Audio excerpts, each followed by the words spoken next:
Hello, welcome back to my channel. My name is Zoe and this is going to be my March reset video slash my husband chose my TBR. So yeah, I really hope you enjoy this video. If you do, please like and subscribe, and let's get into the video. I think that's a better angle, I'm not sure. So yes, my husband just went to my bookshelves, all three of them, and he chose 4 books for me. I'm so nervous. Yeah. So let's get into it. The first book that he chose for me to read this month is The Book of Night by Holly Black. Now this came out, was it last year or the year before? I cannot remember.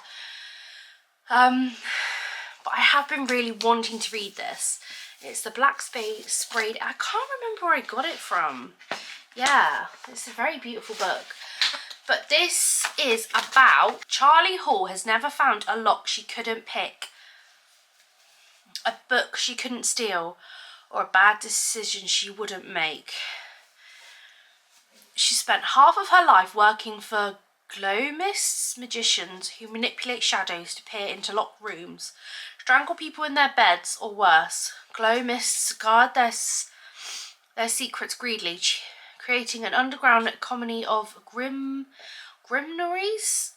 and to rob their fellow magicians they need Charlie. Now she's trying to distance herself from past mistakes, but going straight isn't easy. Bartending at a dive, she's still entirely too close to the corrupt underbelly of the Berkshires, not to mention that her sister Posy is desperate for magic, and that her shadowless and possibly soulless boyfriend has been keeping secrets from her. When a terrible figure from her past returns, Charlie descends back into a maelstrom of murder and lies. Determined to survive, she's up against a cast of doppelgangers, merciful billionaires, glow-mists, and the people she loves best in the world, all trying to steal a secret that will allow them to control of the shadow and the world and more. So that sounds really intriguing. I'm pretty sure I heard like good feedback. I think there was like mixed reviews, but there's mixed reviews on like every book out there, I'm pretty sure. I'm gonna have to put my glasses back on, even though you'll be able to see my ring light. Yeah, I'm gonna have to put them on because I cannot see, and my hair's a mess because I've just got back from a shopping day with my mum and sister, so we're looking rough, but it's fine. Then he chose Bridgerton, An Offer from a Gentleman by Julia Quinn. I'm a big Bridgerton girl. I love it. It's the 28th today, so the second part of season 4 came out Thursday. I've watched 2 episodes of the new one, loving it. So I pointed out I read the first 2, or is this third one? Yes. Or have I read this? No, I've not read this, and I've not read this yet, so I think he thought perfect timing. So this is Benedict and Sophie. Honestly, I don't want to tell much about it. If you know, you know, because it is the 3rd book in the series, and I'm intrigued to see how different it is from the series, because the other 2 books were quite different. So I really want to read this first, I think, but I have got some I need to finish, which I will get into. And then he picked up Defy the Night by Bridget Kemmer, and now I have had this on my shelves for years and I have not touched this. So I'm so glad that from like, he's not a reader, he doesn't read, from like a non-reader's perspective, like he just went in and just picked some books, that he's chosen the older books on my shelves, even though he doesn't really know what they are. But I'm glad, because me, I'm like a magpie, I love all the new things, like I will just read what's new. Even though like I'm pretty sure this was very popular at one point, so they're pretty sure this is YA. It's a Fairy Loot exclusive. I knew it was a Fairy Loot exclusive edition, but it's one of the older ones, but it's very beautiful anyway. A spark of rebellion is all it takes to defy the night. I kind of want to go into this blind. A twisty, edge-of-your-seat fantasy that has it all. A kinetic tale of tension between duty, love and trust. A high-stake fantasy with heart originality. Kerma is a master of nuance and political intrigue. Yeah. So, I mean, I will kind of pause so you can read that. But I just, yeah, I don't want to know. And then the last book that he chose is The Ivory Key. Again, another book that's been on my shelf for years. Was this an owl crate? This was some sort of special edition that I got. It's stunning, don't get me wrong. Absolutely beautiful. And this book, I almost got rid of this until I read the blurb and I decided to not unhaul it. So it made the cut. Right, this is a long one. 4 siblings, a country in ruins, and one quest to save them all. Vera is desperate to get out of her Vera is desperate to get out of her mother's shadow and establish her legacy as a revered queen of Ashko, but with the country's only quarry running out of magic, a precious resource that has been kept Ashosha safe from conflict, she can barely protect her citizens from the looming threat of the war, and if her enemies discover this, they stop at nothing to seize the last of the magic. Vera's only hope to find a mysterious object of a legend, the Ivory Key, which is rumoured to unlock a new source of magic. But in order to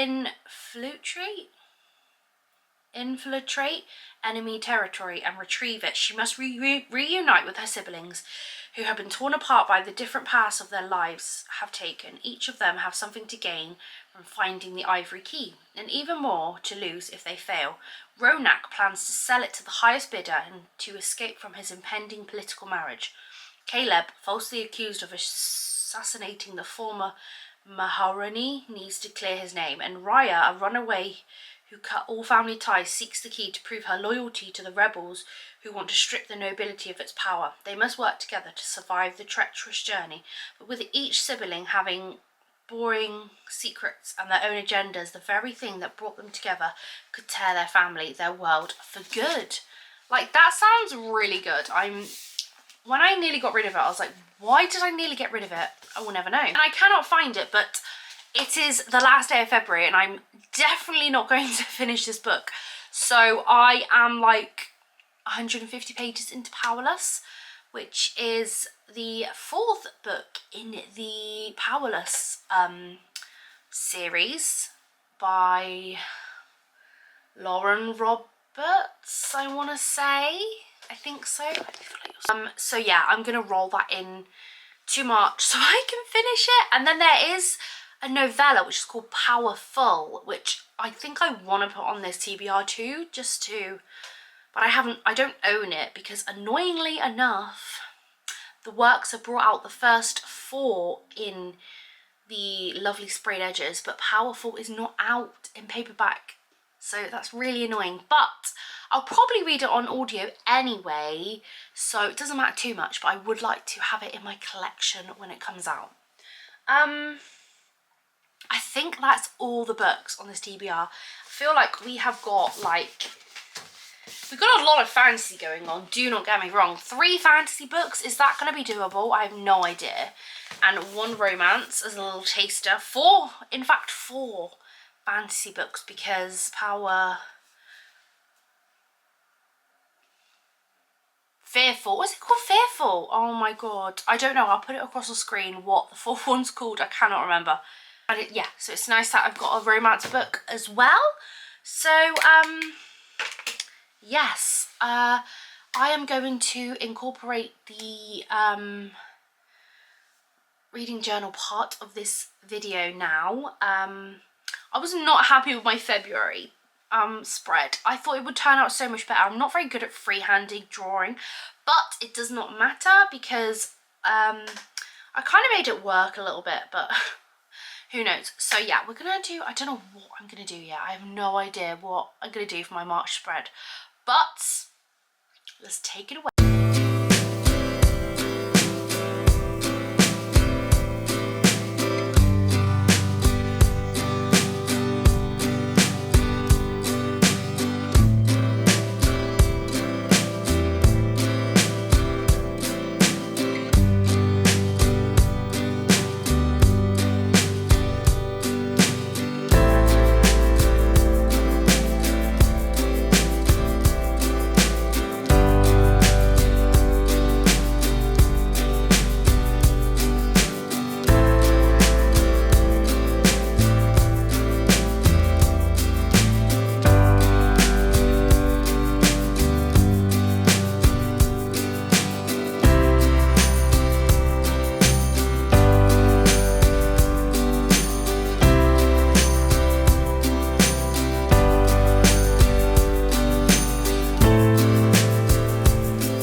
whole video. So that is the